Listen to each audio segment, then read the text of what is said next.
Rimes, and I am the Search and Rescue Coordinator for Virginia Department of Emergency Management. Hey, tell us where we are at this point right now. How many people have we been able to get out of the cave? So we've got good news to report. Out of the 5 that were still in the cave, we've been able to get 4 of those out at this time. We're still working on the 5th one. And I don't have a lot of information as far as condition and stuff like that. Again, the cave is very technical. There are a lot of tight places to work out of, a lot of rope work involved, and a lot of highly skilled rescuers are underground right now working to try to extricate them as quickly as possible. We did have 3 that came out under their own power, 1 that we had to assist quite a bit with, and he's actually being loaded on the helicopter right now to be flown to the trauma center for further care there. Which trauma center is that? It should be Bristol to Holston Valley. When you say you had to assist him quite a bit, can you talk about what you mean by that? So one of the biggest problems that we had was that they were exhausted and experiencing mild hypothermia, and as that exhaustion and the hypothermia progress, they're going to run into more and more problems with having the energy to move and get out of the cave on their own. So that would be where the rescuers are actually physically helping them move and walk and get out of the areas that they need to get out of. What were the conditions like inside the cave? I know they talked about we had some rain this weekend. Did that make things more difficult? So the cave typically, in this particular cave where they are in the cave, does not typically experience a lot of changes simply because of rain immediately.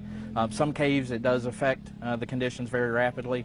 The one thing that, because over the last several months we've had a lot of rain, the mud and the normal ground penetration of all the water going underground does cause things to be slippery and muddy, and so getting muddy, getting wet, all of those good things contribute to the hypothermia. What were some of the gear that the rescuers were wearing, and what's some of the different agencies that they came from? So we have rescuers either here or en route from 4 states in the area, and they're from caving groups or cave rescue groups, so 4-state area: Virginia, Tennessee, North Carolina, West Virginia. So a good bit of the Eastern Shore. Most of the equipment that they have on is the stuff that's on the outside of their clothing is the rope rescue gear that they have that allow them to move up and down the ropes that we use to access where the subjects are. And then the actual clothing that they have on keeps them warm and dry against all that mud and water that's in the cave. And again, we talk about water here. We're not talking about cave diving like some of the other high-profile incidents lately have been. This is just simply mud and a damp condition. Any further timeline on when we can expect that to first be out? I've been trying to get updates right now. They're busy working. We don't. One of the biggest barriers that we have is communications in and out. We actually have to string wire into the cave and use field phones, and so depending on where that phone is and where the patient is, there's some delay in getting communications. That's why all of a sudden we had a little excitement here just shortly ago with 3 of the subjects coming out almost at the same time, and that was just a quick update that we were able to get. Just how many feet in, and how small are some of these openings? It's not very far in. It's actually only probably about 100 meters or a football field in as far as distance. However, vertically, it's about that same distance, so you've got to go drop down different drops and pits. And I was in the first part of the cave earlier today, and some of the passageways are not much wider than I am chest to back deep. So very tight, very hard to move, and so anybody bigger than my size is going to have some trouble getting through that. When was the last time you guys saw something like this before that required such a large response? They don't happen real often, but certainly there have been the 2 high-profile ones, the one in Thailand, the one in Johnson County, Tennessee, recently. But from time to time, these happen, and they require specialized resources and sometimes just a large effort to be able to get people out of the situation that they're in. And just to be clear, just one person at this time is being transported to the hospital with the minor hypothermia and such. I think the others have gone to be checked out, but the one specifically being flown out. What about that one that got out earlier, like ahead of those three? Did he go to the hospital? Not that I'm aware of. He stayed around here and gave us a lot of really valuable information to get us started about where they were, how they got in there, how long they'd been in there, and specific information about each individual. I'm sorry, I meant the first guy, not the one that actually notified emergency management officials, but the first one you pulled out since then. Yes, everybody has been going to the hospital to get checked out, basically. But this cave, what they went into this was on someone's property and they weren't supposed to go on there, right? So, I don't have all of that information, whether they had permission to go on here or not. well, let me ask you a question a different way. The person who got out, who alerted everybody to this whole thing, if that didn't happen, this could have had an unhappy ending. What's the takeaway from your point about that? Certainly there are a lot of lessons to be learned from this, one of which is anytime somebody does anything, whether it's in a cave, whether it's hiking, any outdoor activity, making somebody aware of where they're going, where they're planning on going, and if they are not going to be back at a certain time, what to do in that event. So, if I'm going out for a hike and I need to notify somebody or let somebody know, hey, I'll let you know by 8 o'clock that I'm not going to be back, or if I'm not back, something's wrong, you need to notify 911 and let somebody know to come help me. Is this private property here? Yes, we are on private property.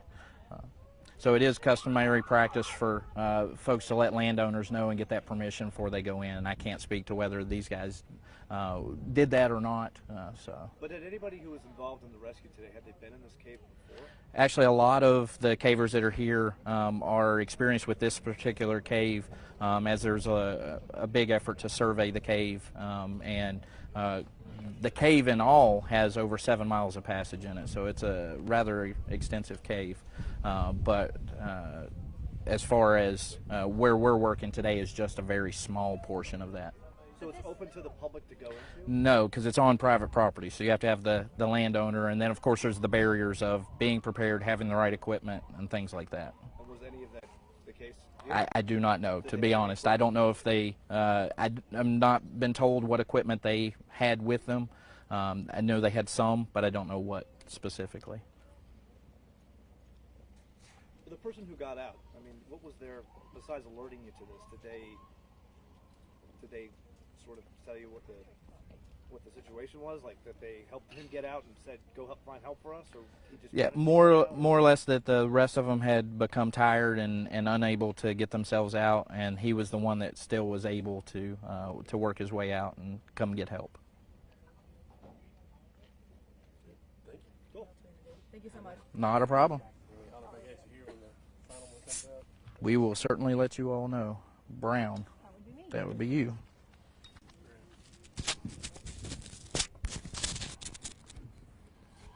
How quickly did the crews get here once that was, once you were all notified about it? So local crews got here pretty quickly. They did their best to, what you call it, I say it, to make access to the cave and try to see what the situation was. They were not able to make it all the way to where they were because of the technical nature of it. And so they came out and said, this is above our level of capability. We need more help. So how, within an hour they were to say what they were doing? Yeah, probably. What agency was that? So that'd be Russell County, the fire rescue department's here in Russell County, and they're searching. So they went and took a look in there, and they're like, all right, let's go over there, I guess. We need somebody. Yeah, they were able to make voice contact with them, but not sight contact. So they were able to pass some blankets and some water to them, but not able to make it down all the way to where they were. He's out? Is? Number 5? So there you go. There's your update. Is he is he being airlifted or just transported to the hospital? Okay. Did they get that? I gotta wait for Billy. Yeah, Did you guys get that? 5 is out. Yeah. Okay.